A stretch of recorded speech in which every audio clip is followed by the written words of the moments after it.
喺今日5月17日嘅賽事第4場4班田草1200米有幾匹馬特別值得你留意。如果你去第4場實力馬嗰度睇，嗱，第一你會見到呢場係冇放頭馬嘅，係咪？小魔怪佢都唔係放頭嘅，咁即係話呢場嘅短途賽喺冇乜放頭馬嘅情況之下，咬喺前邊走，具備前速嘅馬，而末段又識得加速，係最着數嘅。咁第一匹最值得留意嘅就係呢匹嘅星光大道啦。嗱，呢匹馬上場係初出，佢係可以咬咗佢前邊走，係咪？而嗱，具備前速嘅正嘅頭段指數，末段係識得加速做正嘅時間指數，而跑第3，僅負3%個身位嘅啫。咁由於呢匹係側身馬，咁佢又具備前速，喺呢場嘅賽事冇乜放頭馬。嗱，呢類馬真正嘅跑法我哋唔知，但係唔排除今次有好大嘅機會放頭，特別係10磅仔，係咪？因為佢最具備前速嘅，因此呢匹嘅星光大道喺今仗分分鐘係放頭跑嘅，好大機會啊！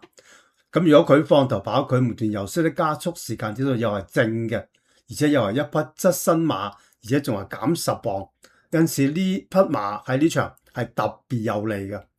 匹係第一匹值得你留意嘅馬，就係星光大道啦。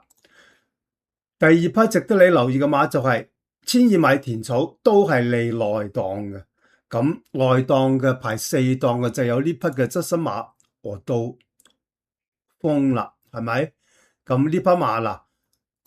前仗亦都係跑同程，排喺中檔，係一場中等偏慢少少嘅步速入邊嗱，佢係具備非常強勁嘅末段加速力嘅，正嘅0.84做正嘅時間指數嘅。咁佢今次排內檔亦都係非常之有利，前面有馬放，咁佢排內檔佢就係一匹去追嘅馬，呢匹係第二匹值得你留意嘅馬。咁當然仲有一匹排中檔嘅天天更好，跑同程亦都係4歲側身，3仗都喺度啦。咁即係話呢匹馬喺跑同程啦，亦都係具備強勁嘅末段加速力嘅，係咪？上仗都仲可以入 Q， 咁即係話呢匹馬亦都係一匹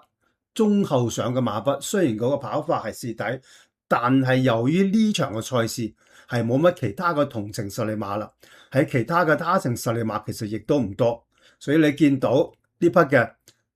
天天勁好喺呢場嗱得3匹嘅同程實力馬，佢亦都係可以追分一直上嚟，亦都唔出奇嘅。換言之，喺呢場嘅賽事就有3匹馬特別值得你留意，第一匹就係星光大道。第二匹就係呢匹河道風，第三匹就係天天更好啦。